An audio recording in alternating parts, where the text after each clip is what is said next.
আর বলো না, সাইমন ভাই ফোন করে কফি চাইলো এক মগ। আমি রান্না করে যাচ্ছি আপু। আমি আসবো। অচেনা জায়গায় তুই একা একা ভয় পাবি না তো আবার? তোমার এখন কষ্ট করে উঠতে হবে না, তুমি ঘুমাও আপু। আমার একদমই ভয় করছে না।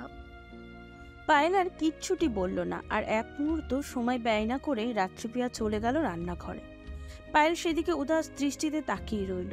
তৎক্ষণাৎ তার অবাধ্য মনে একটুখানি ইচ্ছে জাগলো। তার খুব করে বলতে ইচ্ছে করলো, সাইমন ভাইয়ের কফিটা আমি নিয়ে যাই। রাত্রি, তুই যাস নে, তুই ঘুমিয়ে পড়। নিজের মনের ভাবনায় নিজেই খানিকটা লজ্জা পেল পায়েল। ছি, কি কথা! রাত্রি শুনলে কি ভাববে? ভাগ্যিস মনের কথার মানুষ শুনতে পায় না, নয়তো এখনই লজ্জায় পড়ে যেত পায়েল। পর মুহূর্তে নিজের মনকে কঠিনভাবে শাসিয়ে চোখ বন্ধ করলো মেয়েটা। চোখের পাতায় ভেসে উঠল সাইমন ভাইয়ের হাসি মুখা মুখটা। আনমনে হাসলো পায়েল। নিশি রজনীতে সেই হাসি দৃষ্টিগোচর হলো না কার। মাথায় আধ হাত ঘোমটা টেনে ধোয়া ওটা কফির মগ হাতে নিয়ে গুটি গুটি পায়ে ছাদের দিকে এগিয়ে গেল রাত্রিপ্রিয়া। সিঁড়ির ধাপ পেরিয়ে ছাদের দরজার কাছাকাছি যেতেই নাকে ভেসে আসলো পরিচিত করা পারফিউমের সেই ঘ্রাণ। এই পারফিউমের ঘ্রাণ তার খুব পরিচিত।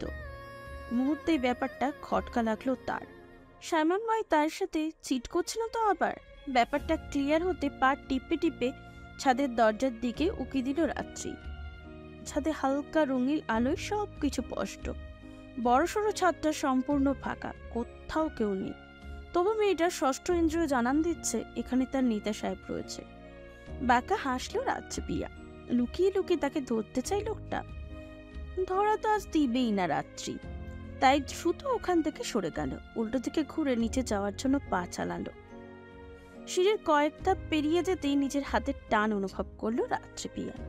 শক্ত এক পুরুষালী হাত তাকে ছুঁয়ে দিল অবলীলায়। থেমে গেল মেয়েটার বাড়ন্ত পা জোড়া। এই ছোঁয়া তার ভীষণ পরিচিত, তাই টু শব্দটি করল না মেয়েটা। তন্মধ্যে পুরুষটি তার কাছাকাছি চলে আসলো। এক হাতে কায়দা করে কফির মগটা শক্ত করে ধরল, অন্য হাতে মেয়েটার কোমর জড়িয়ে নিজের আরো কাছে নিয়ে আসলো। অতঃপর ফিসফিস করে পুরুষটি শুধালো, এইবার পালাবে কোথায় তুমি সুন্দরী? সায়ান চৌধুরীর হাত থেকে পালানো কি এতটাই সহজ? তুমি মেয়ে যতবার পালানোর চেষ্টা করবে আমি ঠিক ততবার তোমায় আমার কাছাকাছি নিয়ে আসব। আমার হাত থেকে ইহজনমে তোমার নিস্তার নাই মেয়ে। অযথা পালানোর ওই বৃথা চেষ্টা করো না, তার থেকে বরং তুমি আমার সঙ্গ দাও। দুজন মিলে আজকের রাতটা এনজয় করি। রাত্রিপ্রিয়া ফুঁসে উঠল। তৎক্ষণাৎ চাপা ক্রোধ নিয়ে নিজেকে ছাড়াতে ছাড়াতে বলল, আপনি একদম চোখের নামায় ছাড়ুন, ছাড়ুন বলছি। আমার ধারের কাছেও কখনো ঘেসবেন না আপনি।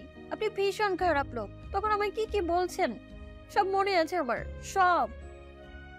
সায়ন চৌধুরী হাতের বাঁধন আরো শক্ত করলো। মাথা ঝুঁকে মুখ টুপালো রাত্রিপ্রিয়ার ঘাড়ে। মেয়েটার আধ হাত ঘোমটাটা সরে গেল। উদাম হয়ে আসলো পিঠ। প্রেয়সীর খোলা পিঠে একবার ঠোঁট ছুঁয়ে আধুরে কণ্ঠে সায়ন চৌধুরী শুধালো, তোমাকে কখনো ছাড়বো বলেই হাত ধরেনি মনোহরণী। কবুল পরে একবারই হাত ধরেছি যখন, মরার আগ অবধি ছাড়ছি না। আজীবন ভালোবাসার চাদরে মুড়িয়ে রাখবো তোমায়, বক্ষ পিঞ্জিরায়। বুঝলে মনোহরণী, তোমার সঙ্গে এখন আমার অনেক বোঝাপড়া বাকি। তোমার হাতে হাত রেখে পায়ের সাথে পা মিলিয়ে গোটা দুনিয়াটা দেখা বাকি। তোমার সাথে বৃদ্ধ হওয়া বাকি। এত এত অপূর্ণতা বুকে পুষে তোমায় কি করে ছাড়ি বলো তো? এই এই, আপনি একদম আমার সঙ্গে রং করবেন না। ছাড়ুন আপনি আমায়, নয়তো চেঁচাবো আমি, লোক জড়ো করবো। সায়ন চৌধুরী মৃদু হাসল। রাগিনী প্রিয়তমাকে নিজের দিকে জোর করে ঘুরিয়ে চোখে মুখে ঠোঁটে পরপর চুমু খেলো। তারপর বাঁকা হেসে শুধালো, এই যে আমি তোমাকে চুমু খেলাম, এবার তুমি চেঁচিয়ে লোক জড়ো করে বলে দাও মন্ত্রী সায়ান চৌধুরী আমাকে নিশিরাতে একা পেয়ে চুমু খেয়েছে। একেবারে হট চুমু। এই বউ, তুমি চাইলে আমি তোমায় মাইক ভাড়া করে দেব, এতে তোমার বলতে সুবিধা হবে। দেশবাসী সবাই ভালো করে শুনতে পাবে। রাত্রিপ্রিয়ার কান গরম হয়ে গেল লজ্জায়। মেয়েটা নিজের কথায় নিজেই ফেঁসে গেল।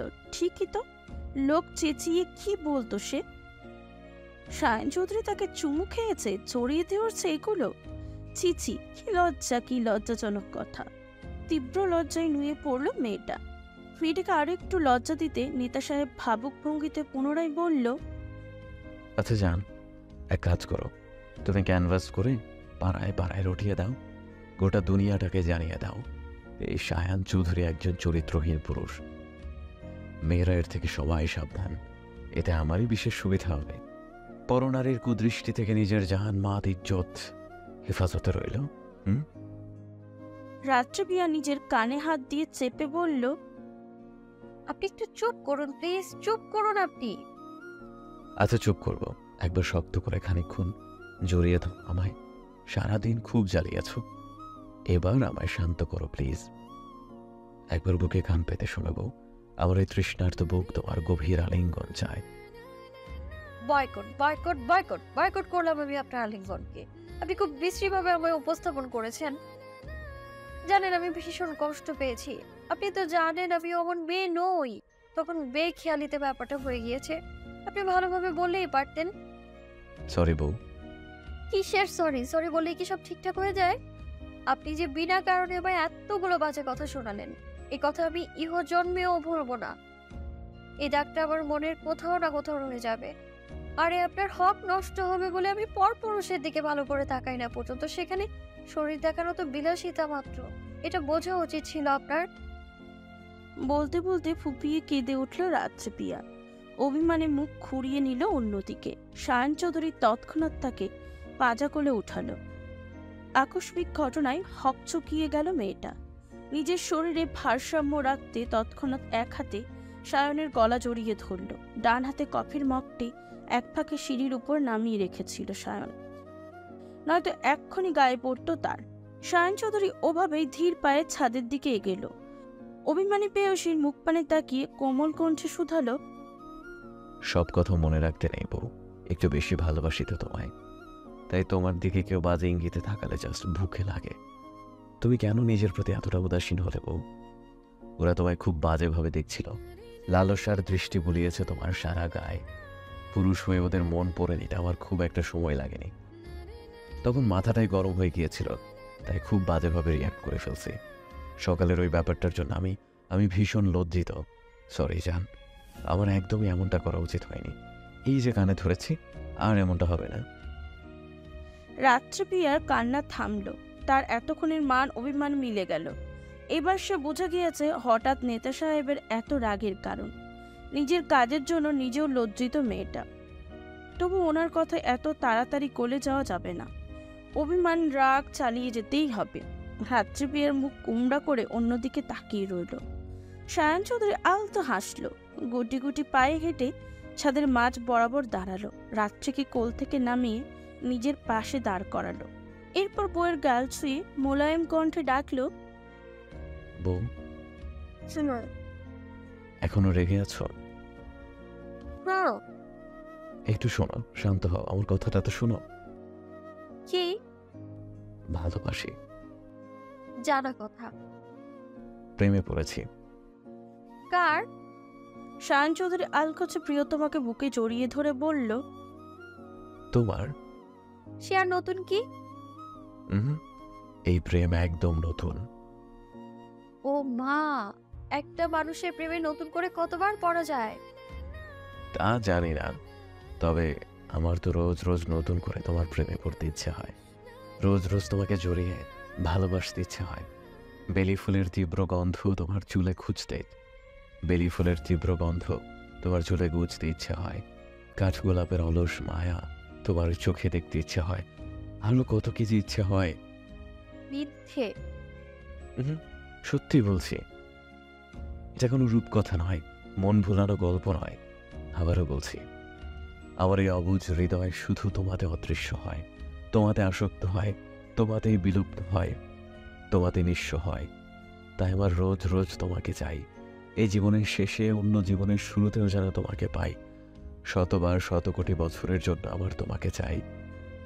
রাত্রিপিয়া সকল মান অভিমান দূরে সরিয়ে শক্ত হাতে জড়িয়ে ধরল তার নেতা সাহেবকে। এই মানুষটার সাথে কি রাগ করে থাকা যায়? একদমই যায় না।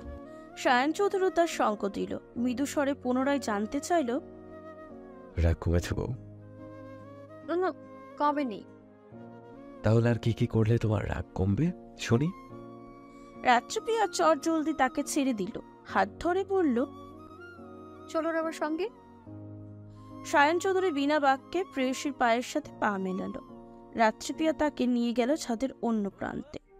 এখানে সুন্দর একটা সুইমিং পুল রয়েছে। রাত্রিপ্রিয়ার হাসি মুখে দ্রুত সুইমিং পুলের উপর উঠে পানিতে পা ডুবিয়ে আয়েশ করে বসল। তারপর নেতা সাহেবকে গম্ভীর কণ্ঠে বলল, আমার পাশে এসে বসুন। এভাবে বসে সারা রাত জড়িয়ে ধরে থাকুন, তাহলে আমার রাগ কমবে। সায়ন চৌধুরী ফিক করে হেসে ফেলল। হাসল রাত্রিপ্রিয়াও। অতঃপর নেতা সাহেব সুসুর করে বইয়ের পাশে বসে নিজেও পা ডোবালো পানিতে। রাত্রিপ্রিয়া মাথা রাখলো স্বামীর বিশ্বস্ত কাঁধে। তাকে আলগোছে জড়িয়ে ধরল সায়ন চৌধুরী। এইভাবে কেটে গেল অনেকটা সময়। হঠাৎ করে রাত্রিপ্রিয়া বলল, ঘুমাও, আমি তোমায় পাহারা দিচ্ছি। আপনার কষ্ট হচ্ছে না? চলো রুমে যাই। পাশে সুখ থাকলে কষ্ট না কিভাবে ছুঁয়ে দেবে আমায়? তুমি আমার ব্যক্তিগত সুখ। তুমি পাশাপাশি থাকলে কষ্ট না আমায় ছুঁতে পারে না জান। এভাবে আমার বরং ভালোই লাগছে। তুমি ঘুমাও, আমি জেগে আছি। রাত্রিপ্রিয়ার কথা বাড়ালো না। তার সত্যিই ভীষণ ঘুম পাচ্ছে, যা দেখে সায়ন চৌধুরী ওখান থেকে উঠে দাঁড়ালো। রাত্রিকে নিয়ে এবার দোলনায় বসলো, যাতে মেয়েটা ঘুমাতে সুবিধা হয়। দোলনাটা বেশ বড় সড়ো। সায়ন চৌধুরী বসলো এক পাশে, অন্য পাশে তার কোলে মাথা রেখে গুটিসুটি মেরে শুয়ে পড়লে রাত্রিপ্রিয়া। আদরের হাতে তার মাথায় হাত বুলিয়ে দিল সায়ন চৌধুরী। মধ্যরাতে প্রাণীকুল সবাই গভীর ঘুমে নিদ্রায় আচ্ছন্ন। সুখের নিদ্রাকে সম্পূর্ণ উপেক্ষা করে খোলা আকাশের নিচে একে অপরকে জড়িয়ে দোলনায় মৃদু মৃদু দোল খাচ্ছে একজোড়া কাপল, যাদের এক ফালি আলোয় এসে আছড়ে পড়ছে তাদের গায়ে। সারা অঙ্গে জোছনা মেখে জোছনার স্নিগ্ধ আলোয় ঘুমন্ত প্রেয়সীর মুখ পানে তাকিয়ে আছে সায়ন চৌধুরী। কি সুন্দর, চোখ জুড়িয়ে যাওয়ার মতন মনোমুগ্ধকর দৃশ্য। দূর থেকে সেদিকে তাকাতেই চোখ জুড়িয়ে গেল পায়েলের। নিজের অজান্তেই অস্পষ্ট সুরে মেয়েটা বলে উঠল, মাশাআল্লাহ, তাদের দুজনকে দারুণ মানিয়েছে। রাত্রির খোঁজে মেয়েটা এসেছিল এখানে। হঠাৎ ঘুম ভেঙে গেল তার। রাত্রিপ্রিয়াকে এখনো রুমে না পেয়ে খানিকটা ভয়ই পেয়েছিল পায়েল। যদিও ভয় পাওয়ার মতন কোনো কারণ নেই। এই বাড়িতেও চারপাশে পুলিশ ও সিকিউরিটি গার্ড পাহারারত অবস্থায় রয়েছে। তাছাড়া ঢালস্বরূপ সায়ন চৌধুরী থাকতে তার প্রেয়সীকে নিয়ে অহেতুক ভয় পাওয়া অশোভনীয় বটে। তবু মেয়েটা কোথায়? এখন রুমেই তো থাকার কথা তার। বিপদ আপদ তো আর বলে কয়ে আসে না। মেয়েটার কোনো অসুবিধা হলো না তো? সেই সাজরাতে সাইমন ভাইয়ের জন্য কফি করতে গেল রাত্রি। এখনো ফিরল না কেন? মেয়েটা কোথায়? একবার নিশ্চিন্ত হতে তাকে খোঁজ করলো পায়েল। চুপি চুপি উঠে কয়েকটি রুম ঘেটেও যখন মিলল না কাঙ্ক্ষিত মেয়েটার দর্শন, ঠিক তখনই ছাদে চলে আসলো পায়েল। ছাদের দরজাটা খোলাই রয়েছে। চিলেকোঠার দরজার কাছাকাছি আসতেই দোলনায় চোখ যায় তার। ভাই ও ভাবিকে একসাথে দেখে স্বস্তি পেল মেয়েটা। এই মানুষ দুটোকে যত দেখে তত মুগ্ধ হয় পায়েল। চমৎকার তাদের স্বামী স্ত্রীর মধ্যকার সম্পর্ক। একে অপরের প্রতি সীমাহীন ভালোবাসা, সম্মান, মায়া, যত্নের কমতি নেই। এদের স্নিগ্ধ ভালোবাসা দেখতেও ভালো লাগে। পায়েল মিনিটখানিক সময় নীরবে দাঁড়িয়ে রইল। কথা বলে এদের সুন্দর মুহূর্তটাকে নষ্ট করতে মায়া হলো তার। পর মুহূর্তে কোনো সারাশব্দ না করে চুপি চুপি সেখান থেকে চলে যেতে উদ্যত হলো পায়েল। এরই মধ্যে সায়ন চৌধুরী মৃদু আওয়াজে শুধালো, কে কে ওখানে? পায়েল দাঁড়িয়ে গেল। এত সাবধানতা অবলম্বন করেও সায়ন চৌধুরীর শ্রবণ শক্তিকে উপেক্ষা করা গেল না। সে ঠিকই ধরে ফেলল কেউ এখানে রয়েছে, তাদেরকে দেখছে। চটজলদি উঠে দাঁড়ানোরও উপায়ন্তর নেই। ঘুমন্ত বইয়ের ঘুমটা ছুটে যাবে। মেয়েটা যেন ঘুমের অসুবিধা না হয় সেদিকে লক্ষ্য রেখে দরজার দিকে একবার তাকালো সে। এরপর খুব হালকা স্বরে সায়ন চৌধুরী পুনরায় বলল, আমি জানি তুমি ওখানেই দাঁড়িয়ে আছো। কে তুমি? কথা বলছো না কেন? ভাই, আমি পায়েল। তুই এখানে এত রাতে একা একা ছাদে এসেছিস কেন? রাত্রির খোঁজে এসেছিলাম ভাই। রাত্রিপ্রিয়া তো আমাদের কাছেই ছিল, হঠাৎ ঘুম ভেঙে গেল। এত রাতে বিছানায় ওকে না পেয়ে ভয় পেয়ে গিয়েছিলাম। তোমাদের একসাথে এখানে পেলাম, তাই আর ডাকিনি। আচ্ছা, ভয় পাস না। তুই রুমে গিয়ে নিশ্চিন্তে ঘুমিয়ে পড়, আমরা এখানে আছি। রাত্রে আমার সাথেই থাকুক। আচ্ছা। পায়েল ছোট্ট করে জবাব দিল। অতঃপর চলে গেল নিজেদের রুমে। সায়ন চৌধুরী প্রেয়সীর স্নিগ্ধ মুখ পানে তাকিয়ে অল্প স্বল্প হাসল। এই মুখটাই কত শত মায়া, তার সারাক্ষণ তাকিয়ে থাকতে ইচ্ছা করে। এই নারীটির প্রতি তার কখনো বিরক্ত আসে না, ইহ জন্মে আসবেও না। সায়ন চৌধুরী তৎক্ষণাৎ ঘুমন্ত বইয়ের গালে হালকা করে আঙুল দিয়ে ছুঁয়ে দিল। মেয়েটার চোখে মুখের উপরে পড়ে থাকা ছোট ছোট চুলগুলো সরিয়ে কানের পাশে কায়দা করে গুজে দিল। অতঃপর পুনরায় কারো দৃষ্টিতে তাকালো প্রেয়সীর মুখ পানে। মিনিটখানিক সময়ের পর সেভাবে বলে উঠল, কেউ মুগ্ধ হয় আকাশের নীল রঙে, কেউ মুগ্ধ হয় পাহাড় দেখে, কেউ মুগ্ধ হয় সমুদ্রের গর্জনে। এসবের সবকিছুকে উপেক্ষা করে আমার মুগ্ধতা মিলল তোমার কাজল চোখের মায়াতে। নড়ে উঠল রাত্রিপ্রিয়া। তার ঘুম হালকা হয়ে আসছে। এরই মধ্যে পাশের ফ্ল্যাটের কুকুরটা তীব্র আওয়াজে ঘেউ ঘেউ করে উঠল। সেই যে ডাক শুরু করলো, থামাথামির নাম নেই। মেজাজ বিগড়ে গেল সায়ন চৌধুরী। শালার কুত্তা, ডাকার আর সময় পেল না। সায়ন চৌধুরীর ইচ্ছা করছে ছাদ থেকে এক লাফ দিয়ে পাশের ফ্ল্যাটে গিয়ে কুকুরটাকে ঠিক মতন কতক্ষণ বকাঝকা করে আসতে। অশিক্ষিত কুকুর, ম্যানার শিখে নাই কোনো। রাত ভোর ঘেউ ঘেউ করে ডাকাডাকি করে, মানুষের ঘুম নষ্ট করছে। সায়ন চৌধুরীর ভাবনা চিন্তার মাঝেই ঘুমু ঘুমু চোখে উঠে বসলো রাত্রিপ্রিয়া। তার দিকে তাকিয়ে আলতো হাসলো সায়ন চৌধুরী। জানতে চাইল, ঘুম হলো বউ? হ্যাঁ, আপনি এতক্ষণ জেগেছিলেন নেতা সাহেব? হুম। যা শুনে রাত্রিপ্রিয়ার মন খারাপ হলো। নিজেকে বড় স্বার্থপর মনে হলো। নিজে আরামসে ঘুমিয়েছে আর লোকটা জেগে বসে কাটিয়েছে এতটা সময়। তৎক্ষণাৎ রাত্রির মুখ গোমড়া করে বলল, আপনি এতক্ষণ বসেছিলেন, আমায় ডাকলেন না কেন? তুমি ঘুমিয়েছিলে। তাতে কি হয়েছে? আপনি ডাকলেই পারতেন, রুমে যেতাম আমরা। শুধু শুধু আপনাকে এতক্ষণ কষ্ট করে বসে থাকতে হতো না। কষ্ট হয়নি তো, বরং সুখেই-ছিলাম।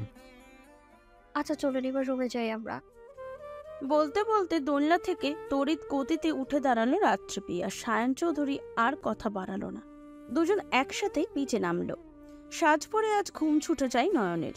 অজানা কারণেই বড় মন খারাপ হলো তার। বুকের ভিতরটা ফাঁকা ফাঁকা শূন্য।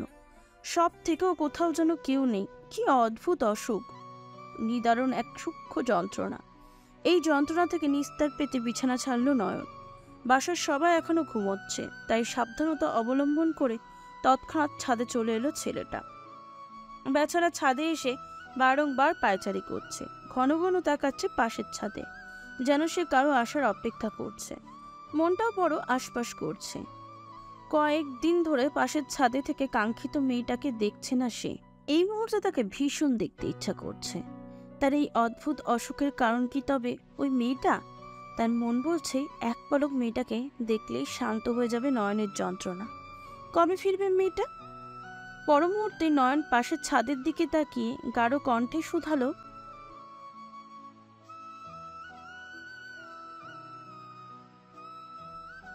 এরপরও নয়নের কিছু ভালো লাগছে না। কি করা যায়, কি করবে সে? সায়ন চৌধুরীর পরিবার তাকে বিয়েতে ইনভাইট করেছে। জরুরি কিছু কাজের জন্য যেতে পারেনি সে।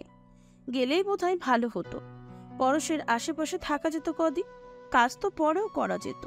এটা ভেবে আবার মন খারাপ হলো ছেলেটার। পর মুহূর্তে কিছু একটা ভাবলো সে। চট জলদি ট্রাউজারের পকেট থেকে মোবাইল ফোন বের করলো নয়ন। তৎক্ষণাৎ কল লাগালো সায়ন চৌধুরীর নাম্বারে। সারা রাত বসে বইয়ের মান অভিমান ভাঙিয়ে শেষ রাতে এসে একটু ঘুমিয়েছে সায়ন চৌধুরী। এরই মধ্যে বালিশের পাশে থাকা মুঠো ফোনটা কর্কশ শব্দে বেজে চলেছে। কাছে ঘুমটা ছুটে গেল সায়ন চৌধুরী। বিরক্তি অন্তত নেই তার। এত ভোরে কে কল করলো?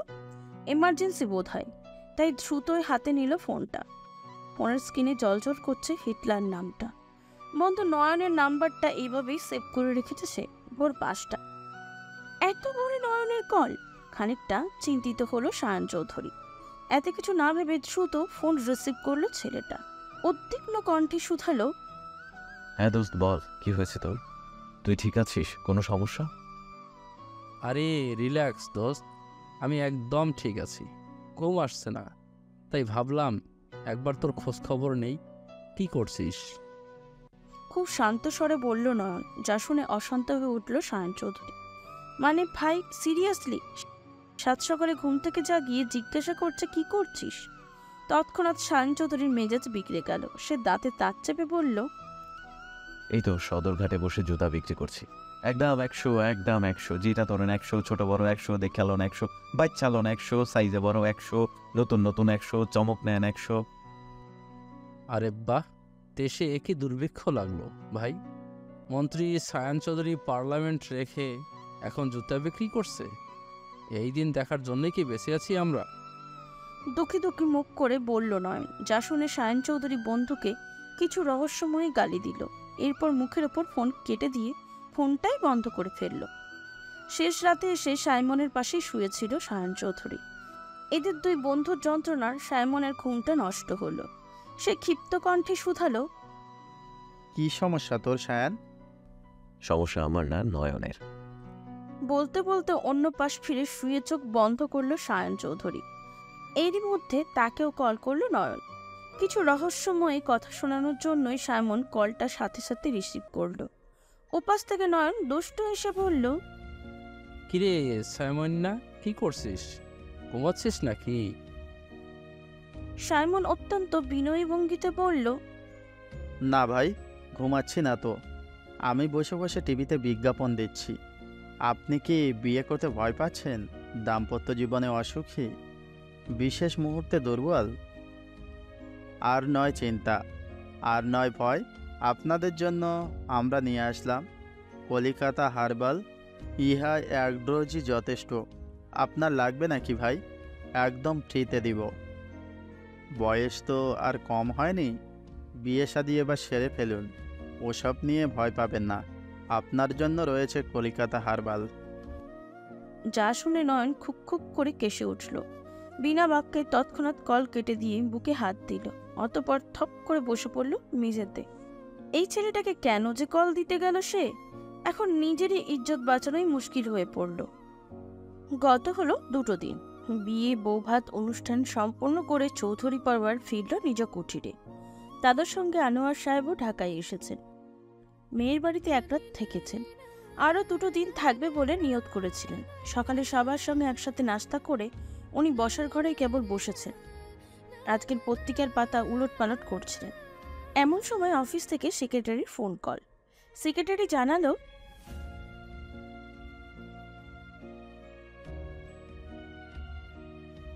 আসছি বলে কল কাটলো। উনি কল পেয়ে যাওয়ার জন্য তৈরি লোকটা। কাজ পাগল লোকটা কিনা নিজের দায়িত্ব কখনো অবহেলা করে না। কেবলই সায়ন চৌধুরী ও রাত্রিপ্রিয়া একসঙ্গে দোতলা থেকে নেমেছে। সায়ন চৌধুরী ফর্মাল ড্রেস আপে এখনই নিজের অফিসে যাবে। অনেক কাজ জমা হয়েছে হাতে, তাকে এগিয়ে দিতে এসেছে রাত্রিপ্রিয়া। এর মধ্যে বসার ঘরে বাবাকে অফিসিয়াল ড্রেস আপে দেখা গেল। রাত্রিপ্রিয়া বাবার নিকটে গেল। পিছনে পিছনে সায়ন চৌধুরী। রাত্রির বাবাকে জিজ্ঞাসা করল, বাবা, কোথাও যাবে তুমি? অফিসে যেতে হবে আম্মা, জরুরি মিটিং। যা শুনে রাত্রিপ্রিয়ার মন খারাপ হলো। সে মুখ ফুলিয়ে বলল, আজই চলে যাবে বাবা? আজ না গেলে হয় না? আর একটা দিন থাকো না। খুব আর্জেন্ট, আবার আসবো আম্মা। যাবেই তাহলে? আচ্ছা বাবা, তুমি আরেকটু বসো, আবার কি আবার কবে না কবে দেখা হয় আমাদের। আনোয়ার সাহেব আলতো হাসলেন। মেয়ের এহেন মায়াবী আবদার কি ফেলা যায়? যায় না। বাবারা মেয়ের আবদার অগ্রাহ্য করতে পারে না। যদিও আনোয়ার সাহেবের হাতে একদমই সময় নেই, তবু উনি বিনা বাক্যে বসলেন সোফায়। মৃদুকণ্ঠে বললেন, পাগলি মেয়ে আমার, আয় কাছে আয়, বস আমার পাশে। রাত্রিপ্রিয়া তৎক্ষণাৎ বাবার গা ঘেঁষে বসল। নিঃশ্বাস বন্ধ করে বাবার গায়ের অদৃশ্য এক বাবা বাবা মিষ্টি গন্ধ নাকে নিল। বাবার স্নেহময়ী হাত রাখল মেয়ের মাথায়। বাবা মেয়ের ভালোবাসা মায়াবী এক বন্ধন প্রতিফলিত হলো সারা রুম জুড়ে। কি সুন্দর দৃশ্য! খানিকটা দূরে দাঁড়িয়ে সেসব চুপচাপ লক্ষ্য করছে সায়ন চৌধুরী। তাকে দাঁড়িয়ে থাকতে দেখে আনোয়ার সাহেব বলল, আব্বা তুমি দূরে দাঁড়িয়ে কেন? এসো বসো আমার কাছে। সায়ন চৌধুরী একবার আলকোচে হাত ঘড়িতে সময় লক্ষ্য করে বসল। হাতে একটু সময় আছে তার। সেইটুকু সময় আজ না হয় শ্বশুরকে দেওয়া যায়। বাবা মেয়ের কথার ফাঁকে ফাঁকে টুকটাক কথা বলছে সায়ন চৌধুরী। এরই মধ্যে বাড়ির বড়রা একে একে উপস্থিত হলো এখানে। তারা একসাথে বসে প্রয়োজনীয় কথা বলছে। তাদের মাঝখানে রাত্রিপ্রিয়ার বাবাকে জিজ্ঞাসা করলো, বাবা, চা খাবে? চা করে দিই তোমায়। চা খেয়ে যাও 1 কাপ। আচ্ছা দেও। পাশ থেকে সালাম চৌধুরী বলল, আমি তাহলে বাদ যাব কেন? আমি কি গ্যাঙ্গের জলে ভাইসাইছি? আমার জন্য এক কাপ নিয়ে আসিস মা। যা শুনে রাহান চৌধুরী ফরন কেটে বলল, আচ্ছা বাবা, আমি সবার জন্য চা নিয়ে আসছি, তোমরা বসো, আমি আসছি। ওনার কথায় উপস্থিত হাসল সবাই। রাত্রিপ্রিয়া হেসে বলল, এরা টুকটাক কথা বলছে, সবার সমস্ত ব্যস্ততা ভুলে একসাথে আড্ডায় মেতেছে সকলে। এদের আড্ডার মাঝখানে চা নিয়ে ফিরে এলো রাত্রিপ্রিয়া। নিজে একে একে সবার হাতেও তুলে দিল চা। পরম তৃপ্তি সহকারে মেয়ের হাতে চা খেয়ে বাবা বলল, আজকের চাটা দারুণ হয়েছে। স্বাদ মুখে লেগে থাকার মতো। পাশ থেকে তৎক্ষণাৎ সায়ন চৌধুরী গর্ব করে বলল, শ্বশুরমশাই, দেখতে হবে না এটা কার বউ? সায়ান চৌধুরীর একমাত্র অর্ধাঙ্গিনীর হাতে করা চা, টেস্ট তো হবেই।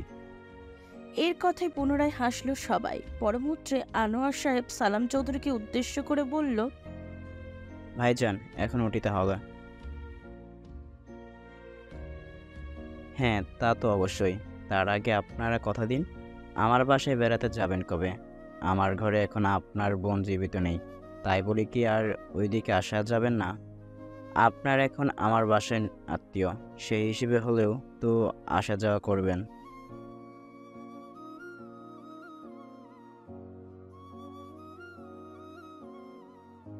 বলল তানিয়া চৌধুরী। আনোয়ার সাহেব এদের কথায় সম্মতি দিয়ে বলল, তাহলে এই কথাই রইল। পরমুহূর্তে উনি সায়ন চৌধুরীকে বলল, এই যে আব্বাজান, আমার মেয়েটাকে নিয়ে মাঝে মধ্যে আমার বাড়ি থেকে ঘুরে এসো। তোমাদের অনেকজন থাকলেও তোমরা ছাড়া আমার কেউ নেই। আমি বুড়ো মানুষ, সারাক্ষণ তোমাদের অপেক্ষায় থাকি। এই বুঝি তোমরা আসলে। আমার শূন্যঘরের শূন্যতা কাটিয়ে হাসিতে ভরে উঠল, কিন্তু সব শেষ, কিছুটি হচ্ছে না। ভয় নেই আব্বা, তোমার শাশুড়ি নেই, তাই বলে শ্বশুর বাড়িতে তোমার কোনো অযত্ন হবে না। আমি যতদিন আছি ততদিন তোমাদের ভালো রাখবো। বলতে বলতে বাবার চোখ জলে চিকচিক করে উঠল। সায়ন চৌধুরী বড়ই লজ্জা পেল। সত্যিই বিয়ের পর নানাবিধ ব্যস্ততায় সেভাবে যাওয়া হয়নি শ্বশুর বাড়িতে। তৎক্ষণাৎ উনি বিনয়ী ভঙ্গিতে শ্বশুরকে বলল, আচ্ছা, সাবধানে যেও। আরে বাবা, ব্যাপারটা এমন নয়, নানাবিধ ব্যস্ততার কারণে সময় হয়ে ওঠেনি। প্লিজ বাবা, আপনি কিছু মনে করবেন না। এরপর সময় পেলেই যাব, দেখে আসবো আপনাকে। আপনারও যখনই মনে পড়বে আমাদের, যখন তখন চলে আসবেন। আনোয়ার সাহেব আর জবাব দিল না, কথাও বাড়ালো না এই বিষয়ে। উনি উঠে দাঁড়ালো। তার সাথে সাথে গেটের কাছে আসলো সকলে। আনোয়ার সাহেব আর একবার একে একে সবার থেকে বিদায় নিয়ে ভিজা চোখে বেরিয়ে পড়ল নিজ গন্তব্যে, নিজের চোখের জল আড়াল করতে। এরপর আর পিছনে তাকায়নি বাবা। তাকালেই দেখা যেত ছলো ছলো একজোড়া চোখ তার যাওয়ার দিকে অপলক নয়নে তাকিয়ে আছে। দুপুর 12টা। হসপিটালের করিডোরে বিষণ্ণ মনে একা একা দাঁড়িয়ে আছে পরশ। নিজেকে বড় অসহায় লাগছে, এলোমেলো লাগছে, মাথাটা ফাঁকা ফাঁকা। দুর্বল হাতটা তার চেকআপের রিপোর্টে। এতদিন যে ভয়টা পেয়েছিল সেটাই হলো। তার প্রেগন্যান্সির রেজাল্ট পজিটিভ এসেছে। 3 মাসের একটি ভ্রূণ বেড়ে উঠছে তার গর্ভে। এটা তার আর ভালোবাসার উৎস। কিন্তু বিপরীত মানুষটা যে বদলে গেল। সমাজের কাছে সে অসহায়, অবিবাহিত এক কন্যা। অবিবাহিতা মেয়ের বাচ্চা বড়ই লজ্জাজনক ব্যাপার।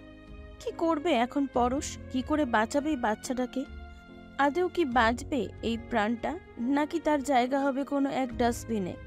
না, আর ভাবা গেল না। মাথা চিনচিন করছে, বড্ড যন্ত্রণা হচ্ছে মাথায়। পরমুহূর্তে মাথায় হাত চেপে ধপাস করে মেঝেতে বসে পড়ল পরশ। তার গাল বেয়ে গড়িয়ে পড়ছে অজস্র নোনা জল। মনের সাথে নীরব নিস্তব্ধতা এক যুদ্ধেই পরাজয় হয়ে হঠাৎ করেই চিৎকার দিয়ে উঠল মেয়েটা। পরাজয় এক সৈনিকের ন্যায় বলল, ইয়া রব, ভালোবাসা এত তিক্ততা কেন, এত বিষাক্ত কেন? শুরুটা যেমন মধুর হয়, শেষটা কেন সেভাবে থাকে না? এভাবে সেভাবে কেন ভালোবাসা হেরে যায় প্রেমিকের কাছে? ভালোবাসার কাছে পরাজিত হওয়া একটা মেয়ের আত্মচিৎকারে কেঁপে উঠল যেন পুরো হসপিটাল। হসপিটালের করিডোরে আসা যাওয়া মানুষজন আর চোখে তাকিয়ে দেখছে বিপর্যস্ত এক কিশোরীকে। কেউ দাঁড়িয়ে আগ্রহ নিয়ে দেখছে, কেউ বা দেখেও চলে গেল নিজেদের কাছে। এটা হসপিটাল, এখানে দাঁড়িয়ে রোজ রোজ মানুষ কাঁদে হাসে। জ্ঞানীরা এই কান্না সেভাবে কেউ গুরুত্ব দিল না। দিক বিদিক শূন্য হাঁটু মুড়ে কাঁদছে পরশ। সে হৃদয় নিগড়ানো কান্নার আওয়াজ পেয়ে কিছুক্ষণ পর ছুটে এলো দুজন নার্স। মন্ত্রী সায়ন চৌধুরী পরিবারের সদস্য হিসাবে কম বেশি বিভিন্ন জেলার মানুষ তাদেরকে চেনে থাকে। ইয়াং দুজন নার্স পরশকে দেখে একে অপরের মুখ চাওয়াচাই করলো। একজন আরেকজনকে জিজ্ঞাসা করলো। ওরা দুজন দ্রুত পায়ে এগিয়ে আসলো কাছাকাছি। রামিসা নামক মেয়েটা আগ্রহ নিয়ে পরশকে জিজ্ঞাসা করলো, আপনার কোনো সমস্যা? আমরা কিভাবে আপনার হেল্প করতে পারি বলুন ম্যাম। হকচকিয়ে যায় পরশ। এতক্ষণে যেন তার খেয়ালই ছিল না এটা হসপিটাল। এখানে অনেক লোক, তারা তাকে দেখছে। পরিচিত কেউ দেখতে পেলে বিরাট সমস্যা হবে। যদিও তাদের শহর ছেড়ে দূরে একটা হসপিটালে আছে পরশ। সকালে ক্লাসের নাম করে এখানে এসেছে মেয়েটা। আরো কয়েকবার আসতে চেয়েও আসতে পারেনি। একটা না একটা অসুবিধা হতোই। আজ কলেজে ফাঁকি দিয়ে এসেছে, দূর শহর, তবুও ভয় হয়। কত মানুষ চেনে তাদের, এসবকেও ঘুণক্ষরেও জানতে পারলে বিরাট কেলেঙ্কারি ঘটে যাবে। ফ্যামিলি জানবে, সমাজ জানবে, তাদের যতটুকু মান সম্মান রয়েছে সবকিছু শেষ হয়ে যাবে। ভুল যখন সে করেছে মাসুল তো দিতেই হবে। তবে সে মাসুল নীরবে চুপি চুপি দেওয়াই শ্রেয়। নিজের সাথে যুক্ত পরামর্শ করে তৎক্ষণাৎ চোখ মুছে ফেলল পরশ। নিজেকে সামলে উঠে দাঁড়ালো সে। মলিন মুখে সামান্য হেসে বলল, কিছু হয়নি আমার। নার্স দুজন তবু জানার আগ্রহ দেখালো। নামি দামি সায়ন চৌধুরীর বোন বললেই হতো। সাধারণ কেউ হলে এইসব বিষয়ে পাত্তা দিত না তারা। পর মুহূর্তে মিমি নামের মেয়েটা কোমল কণ্ঠে বলল, তাহলে আপনি এভাবে কাঁদছেন কেন ম্যাম? আপনাকে দেখে কেমন অস্বাভাবিক লাগছে। পরশ একটা অজুহাত দাঁড় করালো। মিছিমিছি বলল, আমার বান্ধবী খুব অসুস্থ, ওর খুব বিপদ, খুব ক্লোজ ফ্রেন্ড তো, আমার খুব কান্না পাচ্ছে, আমি এখন যাই। নিজের কথা শেষ হতেই ওদের পাশ কাটিয়ে হসপিটাল ছাড়ল পরশ। নার্স দুজনকে প্রত্যুত্তর করার সুযোগ অবধি দিল না। আকাশে আজ ঝলমলে রোদ। এই রোদের প্রখরতা বেশ, গা পুড়ে যাচ্ছে। মধ্য দুপুর সেই রোদকে উপেক্ষা করে এলোমেলো পায়ে হাঁটছে পরশ। দুনিয়ায় কোনো কিছু তার বোধগম্য হচ্ছে না আজ। বাবার ঘরের আদরের মেয়ে সে, সচরাচর এসি গাড়ি ছাড়া চলাফেরা করে না। আজ সঙ্গে করে গাড়ি আনেনি মেয়েটা। কাউকে কিচ্ছুটি না বলেই গোপনে এসেছে এখানে। অচেনা শহর, অচেনা রাস্তা। পরশ দুপুরে কড়া রোদে নির্দ্বিধায় হাঁটছে। চোখে জল টলমলে, হাতে মুঠোফোন। এক নাগারে কল করে যাচ্ছে মুশফিককে। ভালোবাসার মানুষ, প্রিয় মানুষ, তার সন্তানের বাবা। কিন্তু প্রতিবার ব্যর্থ সে। কল ঢুকছে না, ব্লক করে রেখেছে বোধহয়। যে করেই হোক আজ সরাসরি লোকটার সাথে কথা বলতে হবে। জানাতে হবে তাদের অনাগত সন্তানের কথা। সন্তানের কথা শুনলে নিশ্চয়ই লোকটা আগের মতন তাকে মায়া করবে, ভালোবাসবে। পরশ একটুখানি আশার আলো নিয়ে চলে গেল একটা লোডের দোকানে। অচেনা নাম্বার দিয়ে কল করলো মুশফিককে। সঙ্গে সঙ্গে কল ঢুকে গেল। নতুন গার্লফ্রেন্ডের সাথে ডেটে এসেছে মুশফিক। হঠাৎ অচেনা নাম্বারে ফোন পেয়ে কিছুটা বিরক্ত হলো। ফোন রিসিভ করে কর্কশ কণ্ঠে শোধালো, হ্যালো, কে? পরিচিত সেই কণ্ঠস্বর শুনে সকল দুঃখকে উপেক্ষা করে হাসল পরশ। হাসি হাসি মুখে জানান দিল, আমি পরশ। পরশ নামটা শুনেই মুখ বিকৃত করে ফেলল মুশফিক। বিরক্তকর কণ্ঠে বলল, তুমি কল করেছো কেন আমায়? এভাবে কথা বলছো কেন মুশফিক? আমি কি তোমায় কল করতে পারি না? না, পারো না। আমি ডিস্টার্ব ফিল করছি। তোমাকে তো বললামই, এই সম্পর্ক ভুলে যাও আমাকে। তোমার প্রতি আমার কোনো ইন্টারেস্ট নেই। আমি এই সম্পর্কের দাড়ি কমা টেনে দিলাম। প্রিয় পুরুষের থেকে এমন কথা শুনে চোখে জল চলে আসলো পরশের। অবাক হয়ে জানতে চাইল, সব কিছু কি এতই সহজ? সহজ কঠিন সে তোমার ব্যাপার, রাখছি। আর কখনো আমার সাথে যোগাযোগ করার চেষ্টা করো না পরশ। প্লিজ কল কেটো না, শোনো আমার কথা। কি বলবে তাড়াতাড়ি বলো। আর একটিবার দেখা করবে আমার সাথে? প্লিজ একবার দেখা করো আজ, তোমাকে কিছু বলার আছে। কি অসহায় শোনালো মেয়েটা সেই আবদার। অপর মানুষটি সেই কণ্ঠ শুনল না, বুঝলো না মেয়েটাকে। মুশফিক কল কেটে দিতে গিয়েও দিল না।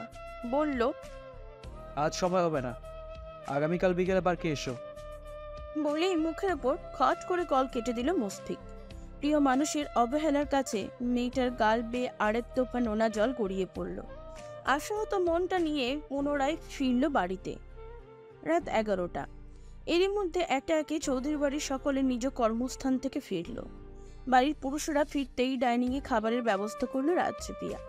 তাকে হাতে হাতে সাহায্য করছে তানিয়া চৌধুরী ও রোকসানা চৌধুরী। মিনিট 5 যেতেই সকলে উপস্থিত হলো ডাইনিং টেবিলে। সকলে ইতিমধ্যে খেতে বসলে সালাম চৌধুরী লক্ষ্য করলো পরশ আসেনি খেতে, তাই উনি জিজ্ঞাসা করলো, পরশ কোথায় রে? ও এখনো আছে না কেন? তানিয়া চৌধুরী বলল, দেখেছি তোমার মেয়ে আসছে না, খাবে না বলে দিয়েছেন। সালাম চৌধুরী খানিকক্ষণ কিছু একটা ভেবে রাত্রিকে জিজ্ঞাসা করলো, পরশের কি হয়েছে? তুই নাকি জানিস রাত্রি? মেয়েটাকে কিছুদিন ধরে অন্যরকম লাগছে। আমার আগের সেই চঞ্চল মেয়েটা কেমন দিন দিন নীরব হয়ে যাচ্ছে। কিছু জিজ্ঞেস করলেও কিছুটি বলে না। আমার মনে হচ্ছে মেয়েটা আমাদের থেকে কিছু লুকাতে চাইছে। ওর কি কোনো অসুখ হয়েছে? হ্যাঁ মামা, আপনি ঠিক ধরেছেন। আমাদের পরশ ভালো নেই, তার খুব বড় রকমের একটা অসুখ হয়েছে। এই অসুখ মনের, ভালোবাসার। সেই সাথে ঘটেছে ভয়াবহ এক ঘটনা। এত বড় অসুখের খবর আপনাকে দেওয়ার মতো দুঃসাহস তো আমার নেই মামা। বাবা হয়ে আপনি মেয়ের এত বড় অঘটন সহ্য করতে পারবেন না। মনে মনে কথাগুলো বলল রাত্রি প্রিয়া। মুখে বলল, ওর কি হয়েছে আমি জানি না বাবা, আমাকে সেভাবে কিছুটি বলেনি। চিন্তিত ভঙ্গিতে খাবার চেয়ার ছেড়ে উঠে দাঁড়ালো সালাম চৌধুরী। বাবাকে উঠতে দেখে সায়ন চৌধুরী বলল, কি হলো আব্বু, উঠলে কেন? খাবারটা শেষ করো। বলতে বলতে নিজের খাবার প্লেট হাতে নিল সালাম চৌধুরী।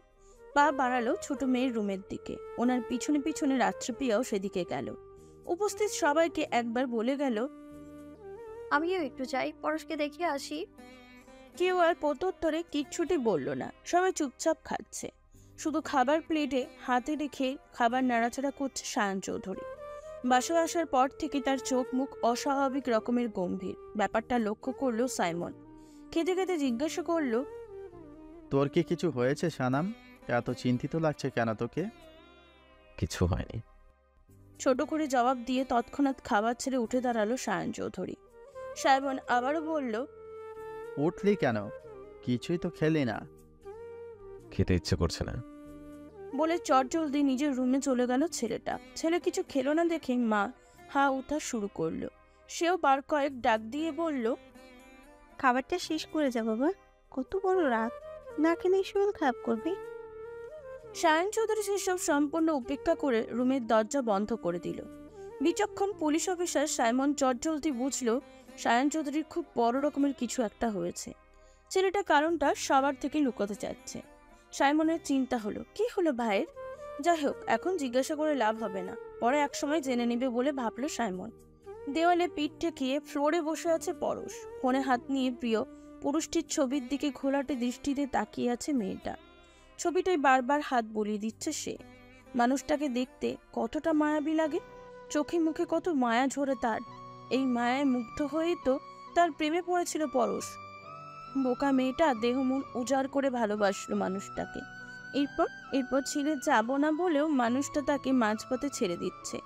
পুনরায় কথা ভাবতেই অশ্রু টলমল করে উঠল আঁখি।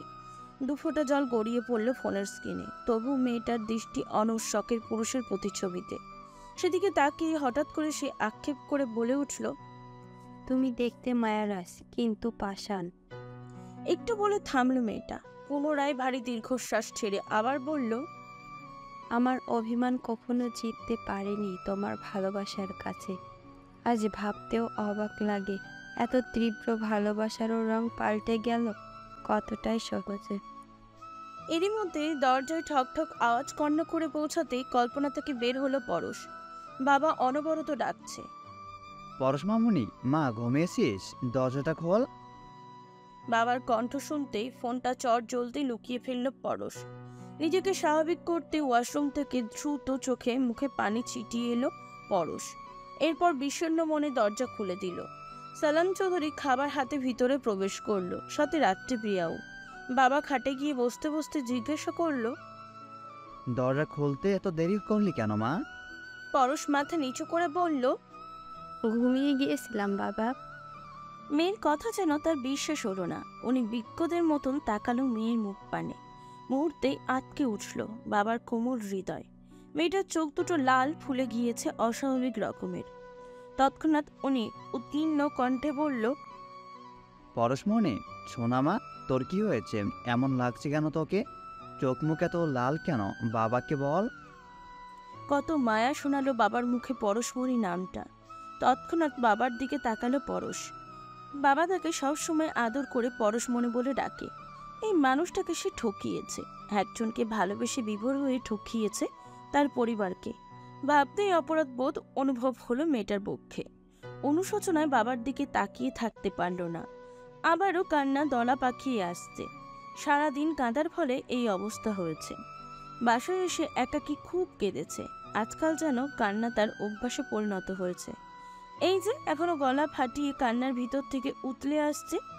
তবে সে কাঁদল না, বরং মনের বিরুদ্ধে গিয়ে হাসল। বোকা বোকা হেসে বলল, ঘুমিয়ে গিয়েছিলাম তো, তুমি ডাকলে এই কাঁচা ঘুম ভেঙে গেল, এজন্যই এমন লাগছে বাবা। তুমি খামোখা চিন্তা করো না তো। মেয়ের কথা যেন স্বস্তি পেল বাবা। বোকা বাবাটা কোনক্ষণেও বুঝতে পারল না মেয়ের মনের অবস্থা। আসলে তাকে বুঝতে দেওয়া হলো না। তবে এইসব বুঝলো রাত্রিপিয়া। সবটা বুঝেও নীরব দর্শকের ন্যায় দাঁড়িয়ে আছে মেয়েটা। এরই মধ্যে সালাম চৌধুরী নিজে মেয়েকে বলল, তোর জন্য খাবার নিয়ে এসেছি মা, আয় খাইয়ে দিই। বিনা বাক্যে বাবার পাশে বসে পড়ল পরশ। তার খেতে ইচ্ছা করছে না, তবু শত যন্ত্রণার মাঝে বাবার আদরটুকু হাতছাড়া করল না সে। কে জানে, হয়তো বাকি জীবনটাও এই আদর নাও জুটতে পারে তার কপালে। সালাম চৌধুরী আনন্দ সহকারে নিজে হাতে মেয়েকে এক লকমা ভাত মুখে তুলে দিল। এরপর রাত্রিপিয়ার দিকে তাকিয়ে বলল, তুই দূরে দাঁড়িয়ে আছিস কেন মা? আয় এদিকে আয়, বস আমার কাছে। নে হা কর, তোকে খাওয়াইয়া দিচ্ছি আমি। রাত্রিপিয়া খানিকটা মুচকি হাসলো, বসলো মামার পাশে। দুই মেয়েকে দুই পাশে বসিয়ে পুরোটা ভাত তাদের খাইয়ে দিল সালাম চৌধুরী। এদের সাথে ফাঁকে ফাঁকে নিজেও কিছুটা খেলো। পেটে ভাত পড়তেই পেট মোচড় দিয়ে উঠল পরশের। বমি পাচ্ছে খুব। এতদিন মাথা ঘোরাতে শুধু, কিছুদিন ধরে বমি বমি ভাবটা এর সাথে যোগ হয়েছে। কি যে অসহ্য! মা হচ্ছে বলেই এই লক্ষণ। এদের সামনে বমি করলে কি ভাববে? পরশ প্রাণপণ আটকাতে চাইছে বমিটা। রাত্রিপিয়া খেয়াল করলো পরশের মুখের ভঙ্গিমা, তাই কায়দা করে সে মামাকে রুম থেকে বের করতে চাইছে। বলল, বাবা, আপনাকে বোধহয় আপনার ছেলে ডাকছে, এমনটা শুনলাম যেন। আপনি এখন যান, গিয়ে একটু হাতটাও ধুয়ে দিন। উনি আর কথা বাড়ালো না, একটু থালা হাতে উঠে দাঁড়ালো। বলল, আচ্ছা যাচ্ছি মা। পরশমণি, তাড়াতাড়ি ঘুমিয়ে যাস। পরশ কোনো রকমে মাথা নেড়ে সম্মতি জানালো। বাবা বের হতে গলগল করে বমে করে ভাসিয়ে দিল রুম। আর আটকানো গেল না। রাত্রির সম্মুখে এ কাজে ভীষণ লজ্জিত হলো পরশ। রাত্রি তাকে ধুতো ধরল, বিছানায় বসিয়ে দিয়ে খাবার পানি এগিয়ে দিল। মিনিট 10 যেতেই পরশ স্বাভাবিক হলো। এতক্ষণ একদম চুপচাপ ছিল রাত্রিপিয়া। পরশকে স্বাভাবিক হওয়ার সময় দিয়ে হঠাৎ করে জিজ্ঞাসা করলো, বলতো তোর কি হয়েছে পরশ? এতদিন এই কথা বলতে গিয়েও সেভাবে বলার সুযোগ হয়নি। আজ যখন সুযোগ হলো, বিষয়টা ক্লিয়ার হওয়া দরকার। কিন্তু পরশ মেয়েটা ভয় লজ্জায় সবকিছু অস্বীকার করলো। আমতা আমতা করে জবাব দিল, কি হবে আমার, কিছুটি হয়নি। কথা লুকাচ্ছিস পরশ? লুকাস না, শেয়ার কর আমার সাথে, সব কিছু বল। এতে মন হালকা হবে, সমস্যার সমাধানও হবে। আশ্চর্য, তুই এমন করছিস কেন রাত্রি? বললাম প্রশ্ন করলো না, কথা বাড়ালো না। চল জলদি। পরশের পাশ থেকে বসা থেকে উঠে দাঁড়ালো সে। পরশের দিকে এক নজর তাকিয়ে বলল, তুই শুয়ে পড়, কাজের খালাকে পাঠিয়ে দিচ্ছি, উনি এসে দিয়ে যাবে। ব্যস্ত পায়ে রুম থেকে বেরিয়ে পড়ল রাত্রিপিয়া। তার চিন্তা হচ্ছে, বড় চিন্তা হচ্ছে। বিষয়টি গোপন রাখার মতন সাধারণ নয়, টিপস বের করা উচিত। বিষয়টার কোনোভাবেই চেপে রাখা যাবে না। কঠিন এক সত্য মামনিকে বলা উচিত। রাত্রিপিয়া সব দিক বিবেচনা করে তৎক্ষণাৎ চলে গেল তানিয়া চৌধুরীর কাছে। উনি ও রোকসানা চৌধুরী দুই জান মিলে টিভিতে সিরিয়াল দেখছিল। রাত্রিপিয়া কাছে গিয়ে তাকে নিচু কণ্ঠে বলল, মামনি। হ্যাঁ, কিছু বলবে তুমি? আমার সাথে একটু আসবেন, দরকারি একটা কথা বলতে চাচ্ছি। এক্ষুনি? সিরিয়ালটা শেষ হোক। খুব আর্জেন্ট। অগত্যা তানিয়া চৌধুরী উঠল, যাকে বলে গেল, এই ছোট, এরপরে কি কাহিনী হয় আমার বলিস। আমি একটু আসি। আচ্ছা আব্বা যাও, তবে তাড়াতাড়ি এসো। তানিয়া চৌধুরীকে নিয়ে নির্জন ছাদে আসলো রাত্রিপিয়া। যা দেখে তানিয়া চৌধুরী অধৈর্য হয়ে জিজ্ঞাসা করলো, কি ব্যাপার রাতে আমাকে এখানে নিয়ে আসলে কেন? কি এমন গুরুত্বপূর্ণ কথা বলবে তুমি যে এত রাতে আমায় ছাদে নিয়ে আসলে? মেয়েটা আলগোছে আরো একবার নিজের ভিতরের কথাগুলো সাজিয়ে নিল। এরপর কোনো ভনিতা ছাড়াই বলল, আমি কিছু বলতে চাই মামুনি। আচ্ছা বাবা, এবার বলো। আমার এত তস হয়েছে না। মামি, আপনার ছোট মেয়ে পরশ প্রেগনেন্ট। অবিবাহিত ননদ পরশ প্রেগনেন্ট এই কথাখানা শাশুড়ি মাকে জানাতেই উনি রাত্রিপ্রিয়া গায়ে হাত তুললেন। পরপর শক্ত কণ্ঠে বললেন, মুখ সামলে কথা বলো বৌমা। আমার মেয়ের নামে এরকম আজে বাজে কথা বলার সাহস কি করে হয় তোমার? শাশুড়ির হাতে শক্ত একখানা থাপ্পড় খেয়েও গালে হাত দিয়ে রাত্রিপ্রিয়া মাথা নিচু করে বলল, আমি সত্যি বলছি মামুনি, আমি নিজ চোখে পরশের প্রেগনেন্সির রেজাল্ট দেখেছি। তাছাড়া ইদানিং ওর লক্ষণগুলো খেয়াল করেছেন আপনি? আপনার বিশ্বাস না হলে পরশকে জিজ্ঞেস করুন আপনি। উনি তেজ নিয়ে তৎক্ষণাৎ পরশকে ছাদে ডাকলেন। পরশ আসতেই উনি গম্ভীর কণ্ঠে মেয়েকে জিজ্ঞাসা করলেন, এসব কি শুনছি পরশ? রাত্রি যা বলছে তা কি সত্যি? যা শুনে কেঁপে উঠল পরশ, তার গলা শুকিয়ে আসছে। এই বুঝি সত্যিটা জেনে গেল সবাই? না, এই মুহূর্তে বিষয়টি গোপন করতেই হবে। আগে মুশফিকের সাথে কথা বলতে হবে, সব মিটমাট হলে জানাবে, নয়তো কাউকেই এই পাপ জানতে দিবে না পরশ। এইসব ভেবে পরশ বুঝেও না বোঝার ভান করে বলল, তুমি কি বলছো আম্মু? কোন সত্যি কথা বলছো তুমি? তুই এত প্রেগনেন্ট? ওকে জিজ্ঞাসা করতেই বিষয়টা সম্পূর্ণ অস্বীকার করলো মেয়েটা। কাপা কাপা কণ্ঠে বলল, মিথ্যে, সব মিথ্যে আম্মু, রাত্রি মিথ্যে বলছে। যা শুনে রাত্রিপ্রিয়া শক্ত কণ্ঠে বলল, তুই মিথ্যা বলছিস পরশ? সত্যি করে সবকিছু বলে দে মামুনিকে। ভয়ঙ্কর এই সত্যটা কতক্ষণ লুকাবি তুই? সময়ের সাথে সাথে এমনিতেই সবকিছু সামনে আসবে। তার থেকেও বলবি, তত দ্রুত তোর সমস্যার সমাধান হবে। আমি তোর ননদ বলে তুই আমাকে মায়ের কাছে এভাবে ভাসাতে চাইছিস রাত্রি?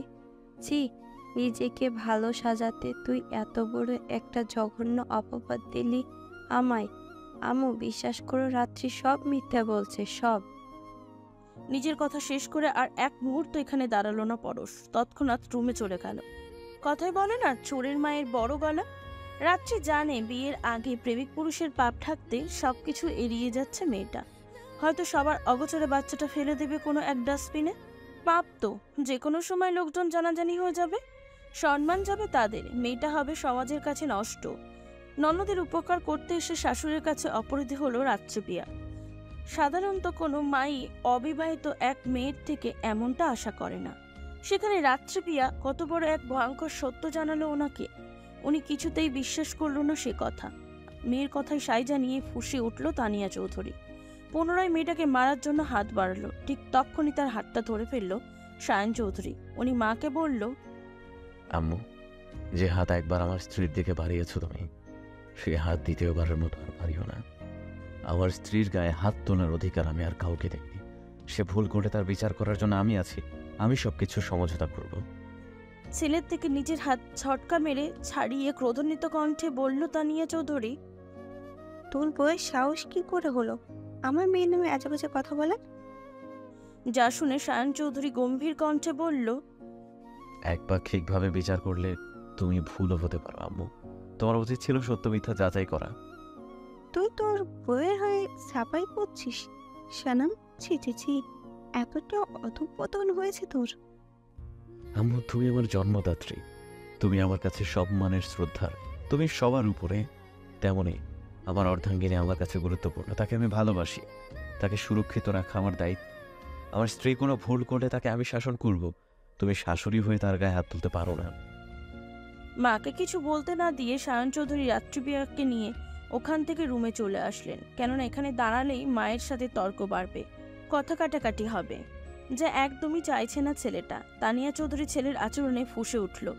উনিও ফুঁসতে ফুঁসতে নিজের রুমে গেল। রুমে এসে ভয়ে ভয়ে রাত্রিপ্রিয়া তার স্বামীকে বলল, আপনি বিশ্বাস করুন, আমি সত্যি বলছি, সব সত্যি বলছি। আমি এক বিন্দু মিথ্যে বলছি না। আমি জানি তুমি সত্যি বলছো। সায়ন চৌধুরী স্বাভাবিক কণ্ঠেই জবাব দিল। যা শুনে রাত্রিপ্রিয়া অবাক হয়ে জিজ্ঞাসা করল, আপনি আগে থেকেই জানতেন? সায়ন চৌধুরী আর নিজেকে সামলাতে পারল না। যে হসপিটাল থেকে টেস্ট করিয়েছে পরশ, সেখান থেকেই 2 দিন আগে খবর পেয়েছে সায়ন চৌধুরী। বোনের এত বড় এক সত্য শুনে ছেলেটা ছিল বাক্যহারা। তবু 2 দিন অদ্ভুত এক যন্ত্রণা পুষে স্বাভাবিক থাকার চেষ্টা করেছে ছেলেটা। একটা ঘোরের মধ্যেই ছিল সায়ন চৌধুরী। তার বিশ্বাসই হচ্ছে না তার আদরের ছোট বোনটা এত বড় একটা ভুল করেছে।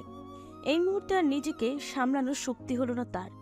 মুহূর্তেই ভেঙে পড়ল শক্তপোক্ত পুরুষটা। করুণ কণ্ঠে কেবল বলল, প্লিজ বউ, আমাকে প্রশ্ন করো না। আমি এতটুকু জানি তুমি সত্যি বলছো। আমি বড় ক্লান্ত বউ। এত বড় এক সত্যি আমি নিতে পারছি না। আমায় একটু মানসিক শান্তি দিবে? বুকে বড্ড অশান্তি লাগছে আমার। একটু স্বস্তি দিবে আমায়? 5টা মিনিট জড়িয়ে ধরবে আমায়। বড় ভাই হয়ে বোনের এত অধঃপতন নিতে পারছে না লোকটা। বড় অসহায় লাগছে তাকে। বুঝতে পেরে রাত্রিপ্রিয়া আর ছেলেটাকে কিচ্ছুটি প্রশ্ন করলো না। আলগোছে আঁকলে নিল বুকে। সায়ন চৌধুরী একদম নীরব হয়ে গেল। চুপটি করে নিজেকে সামলানোর চেষ্টা চালালো।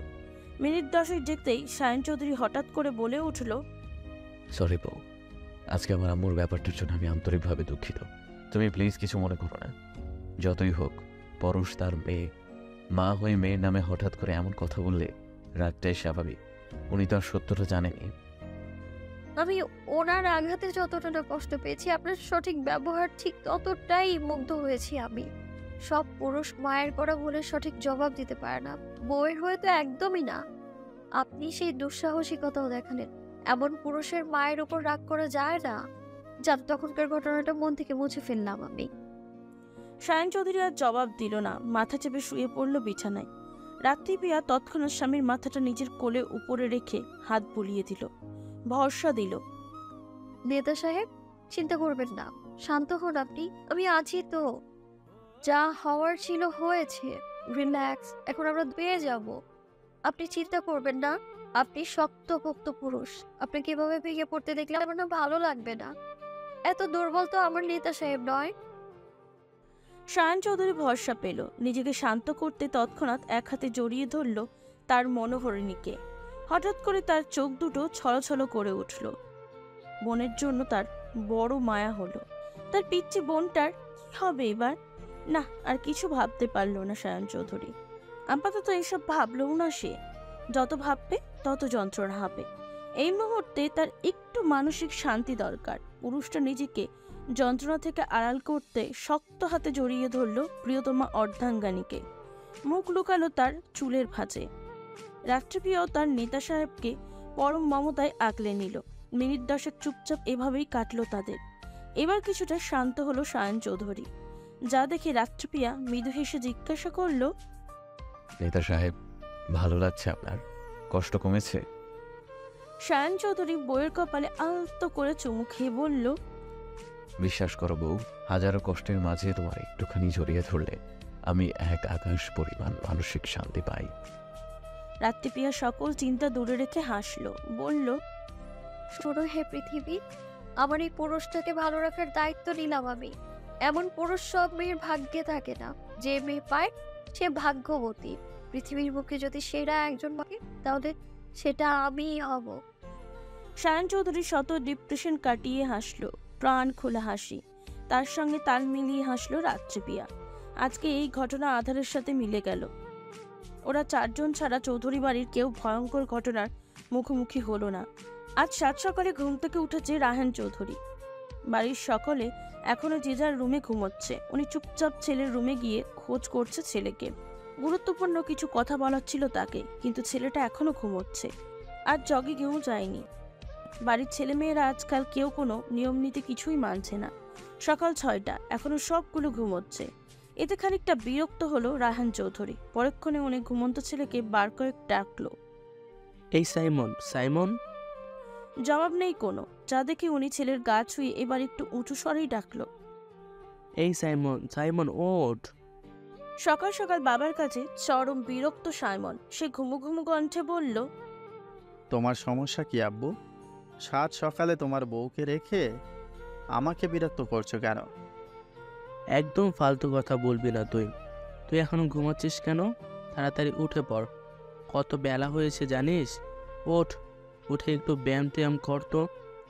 দিন দিন যা মোটু হয়ে যাচ্ছিস, এমন হলে তো তোর কপালে বউ জুটবে না রে।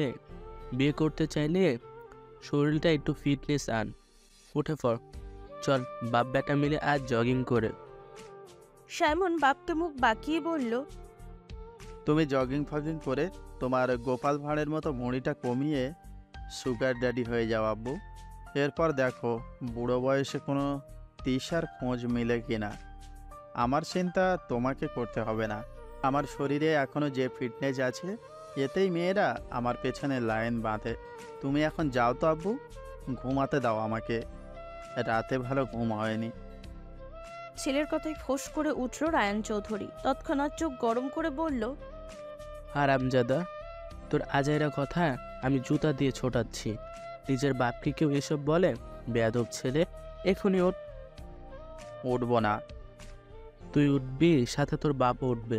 জাস্ট 5 মিনিটের মধ্যে ফ্রেশ হয়ে আয়, দরকারি কথা আছে। সকাল সকাল এদের বাপ ছেলের হুমকি ধুমকি শুনে ছুটে আসলো রোকসানা চৌধুরী। উনি রুমে ঢুকতে ঢুকতে বলল, কি ব্যাপার, কি হয়েছে এখানে সকাল সকাল দুই বাপ বেটা কি? তাকে থামিয়ে দিয়ে রায়হান চৌধুরী হঠাৎ করে গম্ভীর কণ্ঠে বলল, কার কি হয়েছে এইসব না ভেবে তুমি তোমার চিন্তা করো রোকসু। যে কোনো সময় যা হওয়ার তোমারই হয়ে যাবে। এই বয়সে তোমার ছেলে তোমার জন্য সৌতে আনতে চাইছে। কি রে সাইমন, সকাল সকাল এসব কথা চলছে? দাঁড়া, তোদের দুই বাপ বেটাকে আমি এক্ষুনি বাসা থেকে বের করছি। মায়ের হুমকি শুনে সাইমন তৎক্ষণাৎ উঠে বসল।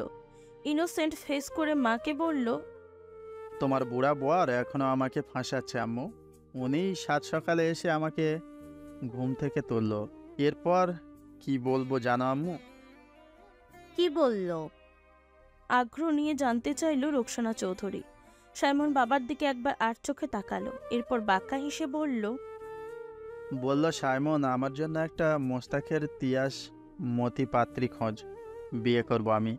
তোর আম্মুকে দিয়ে হচ্ছে না, কেমন বুড়ো বুড়ো লাগে। আমি ইয়াং, আমার জন্য পারফেক্ট তিশার মতো কচি গাল। তোর আম্মু তো বুড়ো হয়ে গেছে। চিন্তা করছো আম্মু কতটা দুর্দান্ত এই লোক? কি কপাল আমার, ছেলের বিয়ের বয়সে আমার বাপ নিজের জন্য পাত্রী খুঁজছে। এজন্য তো বলি আমার বিয়েটা এখনো কেন হচ্ছে না। ছেলের এমন ষড়যন্ত্রময়ী কথায় ফেসে গেল রায়হান চৌধুরী। উনি অসহায় ফেস করে বারবার ফাঁকা ঢোক গিলছে। এখন স্ত্রীর দিক থেকে 540 ডিগ্রি বেগে এক তুফান ধেয়ে আসবে তার দিকে। সেই তুফান কালবৈশাখী ঝড়ের মতন উড়িয়ে নেবে রায়হান চৌধুরীর মতন অসহায় এক পুরুষকে। মির্জাফর ছেলে তার, কি সুন্দর করে ফাঁসিয়ে দিল নিজের বাপকে। এমন ছেলেকে জন্ম দিয়ে ফেসে গেছে রায়হান চৌধুরী। নিজের ভাবনার মধ্যেই ঝড়ের বেগে এগিয়ে আসলো রোকসানা চৌধুরী। ফোঁস করে উনি বলল, ছি ছি, বুড়া বয়সে তোমার এখন কচি মেয়ে চাই বুইরা? খুব বিয়ে করার শখ তোমার, তাই না? দাঁড়াও, তোমার বিয়ের স্বাদ আমি মিটাচ্ছি। আরে রেক্সু, তোমার ওই বান্দর ছেলের কথা বিশ্বাস করো তুমি? হারামজাদা মিথ্যা বলে আমাকে ফাঁসাতে চাইছে। আমি আবার বুড়া বয়সে কোন দুঃখে আরেকটা বিয়ে করতে চাইব? আস্তাগফিরুল্লাহ, যেখানে আমার ঘরে এখনো তোমার মতো আগুন সুন্দরী বউ আছে। পর মুহূর্তে সাইমন লম্বা এক হাই তুলে ফরন কেটে বলল, আম্মু তুমি এই বুড়ার কথায় গলে যেও না, খবরদার। আমি কিন্তু সত্যি বলছি, সময় থাকতে তুমি তোমার বুড়ো বরকে সামলাও। এক কাজ করো, রুমে নিয়ে বুড়াকে কিছু বেলনা থেরাপি দিয়ে মাথা থেকে বিয়ের ভূত ছাড়িয়ে দাও। বলে আটঘাট করে কাঁথামুড়ি দিয়ে শুয়ে চোখ বন্ধ করলো সাইমন। বিরাট এক কেলেঙ্কারি বাঁধিয়ে পুনরায় আবারও ঘুমের প্রস্তুতি নিচ্ছে ছেলেটা। এদের মা ছেলের মাঝখানে আসামির ন্যায় কাচুমুচু মুখে দাঁড়িয়ে আছে রায়হান চৌধুরী। এখানে এখন থাকাও রিস্ক, তাই উনি এক ফাঁকে মাথা চুলকাতে চুলকাতে বেরিয়ে পড়ল রুম থেকে। এই বাদর ছেলেকে পরে দেখা যাবে, আগে বউয়ের হাত থেকে নিজের জানটা বাঁচানো উচিত। কিন্তু ঘটনা ঘটলো উল্টোটা। বউ তার পিছনে না ছুটে ছাড়ু হাতের ছেলের দিকে তড়িৎ গতিতে এগিয়ে গেল। ছেলের কান মলে দিয়ে রোকসানা চৌধুরী বলল, বাপকে নিয়ে এসব বলতে তোমার লজ্জা করে না বাদর ছেলে? তুমি কি ভাবছো তুমি যা বলবে তাই আমি বিশ্বাস করে নেব? যে মানুষটাকে সাথে নিয়ে অনায়াসে কাটিয়েছি কয়েক যুগ, তাকে এ বয়সে অবিশ্বাস করি কি করে? তুমি যে তোমার বাপকে ফাঁসাতে চাইছো তা কি আমি বুঝিনি ভাবছো? তোমার আব্বুকে আমি ভরসা করি, বিশ্বাস করি, ঠিক খোলা আকাশের মতো। সাইমন মায়ের হাত থেকে নিজের কান ছাড়িয়ে নিয়ে উঠে বসলো। আলগোছে পিছন থেকে মাকে আলতো করে জড়িয়ে ধরে বলল, আমি জাস্ট মজা করছি আম্মু, তুমি রাখছো কেন? আমার আব্বু সেরা, তার মতো সেরা আব্বু পৃথিবীতে আমি আর দুটো দেখিনি। সাইমন মায়ের কথায় সায় জানালো। রোকসানা চৌধুরী আর কিচ্ছুটি না বলে মুচকি এসে চলে গেলেন কিচেনে। স্বামী সন্তান নিয়ে বেশ সুখী পরিবার তার। এই মানুষগুলো তার মানসিক প্রশান্তি দেয়। এদের কাছাকাছি থাকলে দুনিয়ার কোনো দুঃখ ডিপ্রেশন তাকে ছুঁতে পারে না। প্রতিদিনের ন্যায় সকাল 10টার মধ্যে চৌধুরী পরিবারের সকলে উপস্থিত হলো ডাইনিং টেবিলে। পরশও এসেছে। তাকে আজ খুব স্বাভাবিক লাগছে, যেন কোথাও কিচ্ছুটি হয়নি। স্বাভাবিক লাগছে সায়ন চৌধুরী ও রাত্রিপ্রিয়াকেও। গতকাল কত বড় এক ঘটনার পরও সবকিছু আজ স্বাভাবিক। যদিও পরিস্থিতি স্বাভাবিক নয়, তবে তারা স্বাভাবিক থাকতে চাইছে, কিন্তু কিছুতেই স্বাভাবিক হতে পারছে না তানিয়া চৌধুরী। তার মুখভঙ্গিমা বেশ গম্ভীর। ছেলের উপর তার বড্ড চাপা রাগ ধরছে। উনি কথা বলছে না রাত্রিপ্রিয়ার সঙ্গেও। রাত্রিপ্রিয়াও আগ বাড়িয়ে কথা বলতে চায়নি। সকালে উঠে যতটুকু কাজ করার নিজ ইচ্ছাতে করেছে। হাতের কাজ শেষ করে চুপচাপ নিজের রুমে চলে গিয়েছে। এরপর একেবারে সায়ন চৌধুরীকে সঙ্গে নিয়ে এখানে এসেছে। ডাইনিং টেবিলে এসে সায়ন চৌধুরী প্রতিদিনের ন্যায় মাকে বলল, আম্মু, আমার খাবার রেডি করো। তানিয়া চৌধুরী মুখে কিছুটি না বলে গম্ভীর মুখে ছেলের খাবার এগিয়ে দিল।